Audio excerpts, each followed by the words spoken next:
We're diving into a concept today that is, well, it's intensely focused and, frankly, highly actionable for anyone feeling that. That professional anxiety about the future. It's being called the AI buffer period. Right. And the source material we're looking at gives a very specific, almost alarmingly specific timeline for adaptation. It does. It's a bold prediction. It really is. It frames the next 3 to 5 years, so 1,000 to 1,500 days, as this crucial window. And it's not just time for AI to get better, right? No, not at all. This is the period before AI fundamentally restructures the entire professional landscape. Before it makes a lot of existing jobs, especially execution-based jobs, well, obsolete. That urgency is so much more real when you frame it in days. It is. So our mission for this deep dive is to get past the vague advice, that old line about finding something AI cannot do, and pull out a concrete strategy. Yeah. A specific path for what to do in this buffer period. But before we can even lay out that path, we have to tackle the biggest mental roadblock most people have when they hear about AI. Which is This idea that it's some all-powerful, omnipresent force that just does things on its own. the fear that it'll just wake up one day and start writing better emails than you. Yeah. Spontaneously. Exactly. But what practical experience shows us is that while AI is theoretically capable of almost anything, that power is entirely dependent on one single crucial prerequisite. Yep. A person has to give it instructions. Or a person has to ask the right question. So it's omnipotent, but only when you give it permission and direction. Precisely. It's not a self-starter. And the simple fact completely changes who holds the competitive advantage. Okay, so take a creative task, like art. A perfect example. You can ask a sophisticated AI to paint anything imaginable, any style. But without your specific directed instruction, a prompt that defines the style, the composition, the emotion. It just sits there. It produces nothing. It's waiting for a human mind to kick things off. It's an accelerator, not an initiator. And this is just as true in really complex analytical fields. AI can summarize a decade of financial data, it can synthesize market trends, and it can deduce answers to tough business problems. But the quality of that answer, the quality of the deduction, is directly correlated with the quality of the question asked by the human. So let's say I've spent a few hours doing some prep work on a complex regulatory issue. I've done some preliminary thinking. Because you've done that, you can ask a sharp, insightful question. And what I get back is a nuanced, deep, detailed answer that, it could shave days off my work. It automates the final 80% of the execution, essentially. Now, contrast that with the person next to me who's done zero prep. They have something broad, like, what should we do about Regulation X? And they'll get that generic surface-level answer. The source calls it the plain soup answer. The one everyone else gets. Completely useless. And that brings us to the fundamental insight here. The arrival of AI, it doesn't actually change the core human competitive proposition. It's still a competition between people. Exactly. It's not the machine versus the human. It's the human who is equipped with the new capability competing against the human who isn't. That's an incredibly clarifying way to put it. It reminds me of the classic shift from, carriages to cars. The car itself wasn't in conflict with the carriage driver. The competition was between the person who mastered the machine, the car driver, and the person who didn't. It is always human versus human, just using the best available tools. So if that competitive edge rests entirely on the quality of human input, then we have to talk about organizations, because they are currently built around a very old model of human input. They are. Most large organizations today operate using what the sources call the human AI model. That's a fascinating term. The layers, the procedures, the bureaucracy. It's all designed to manage human execution. You have a few people at the top who decide and instruct, and then the vast majority are managed in these layered, strictly procedural ways. They're essentially executing code. Yeah. Slowly, imperfectly, but reliably. Exactly. Like a massive, complex, but really inefficient computer. The whole system is designed to minimize thinking and just maximize following the process. And now, into this slow procedural engine, in walks the super employee. And the super employee is tireless. It's capable of executing thousands of tasks instantly. It excels at analysis, synthesis, deduction. It performs all that layered execution work better and faster than the old human bureaucracy ever could. Which means the entire purpose of most middle management, just decomposing tasks and making sure people stick to the procedure, that's instantly neutralized. So the structure itself becomes obsolete. Completely. Organizations were built with branches and layers to exploit human scale and teamwork. But if AI can act as countless specialized brains and one perfectly coordinated brain at the same time, You don't need the layers anymore. You need a totally different structure, one designed to utilize, not just manage, this super employee. and that is why these next few years are so critical. Because as that structure shifts, the demand for people shifts with it. The old executor roles vanish, and this new structure demands people who fit into 5 critical, indispensable categories. Okay, let's slow down here and really define these 5 pathways for our listener. These are the roles you need to be aiming for in this 3 to 5 year window. Okay. So number 1, those who can correctly give instructions or directives. Got it. 2, those who can ask the right questions. 3, those who can discover AI's problems. We can call them the gatekeepers. Okay, gatekeepers. 4, those who ultimately execute in the real world, the doers. And finally, number 5, those who can genuinely assume responsibility. And it's important to say you don't have to pick just one, right? There's overlap. Huge overlap, but the focus has to be on actively moving away from being just a pure executor. So let's start with that internal shift, the mindset change. For anyone who feels like they're currently stuck in an executor role, the first pathway is a massive internal shift.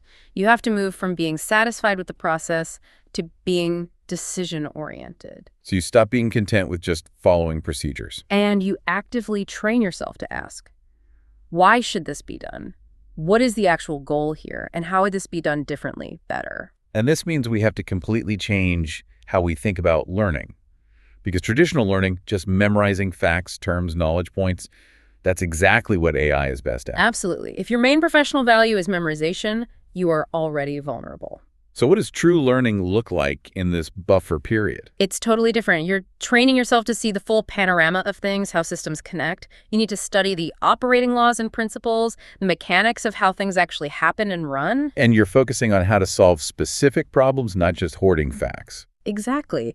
It's the difference between memorizing the history of bridge design and becoming an engineer who can look at a new site, calculate the loads, and decide which structure is best for that unique spot. So moving from being a historian to being an architect. That's a perfect way to put it. And that decision-making capability, knowing what to tell the AI to do, and just as importantly, what not to do, that will be the single greatest differentiator between people.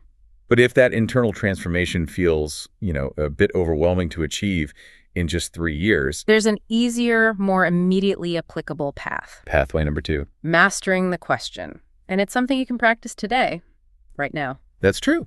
Most of us ask questions pretty casually at work and in life without really figuring out what we need or what outcome we want. And the source suggests there is no better indicator of a person's level of thought than the quality of the question they ask. So let's use that example again, the one about good versus bad questions.